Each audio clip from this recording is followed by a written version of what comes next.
kau nak koyok, kan? Tak payahlah duk main walak muntik pula. Duk kata pula kami tergedik-gedik nak jawab, kan?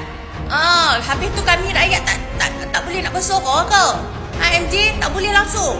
Biar bagi hang saja bersuara. Kalau bapak hang saja nak bersuara, habis tu kami rakyat nak tengok saja apa pun solusi. Sorry tu si aku nak bagi hang MJ.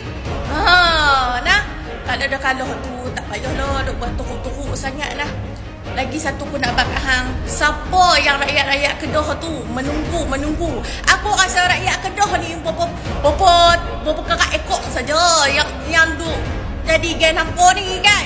Hak lain ni kebanyakan aku boleh katakan 90% semua nak Sanusi. Kesian lah Kak Anji. Nah, teruskan lagi semangat anda, okey?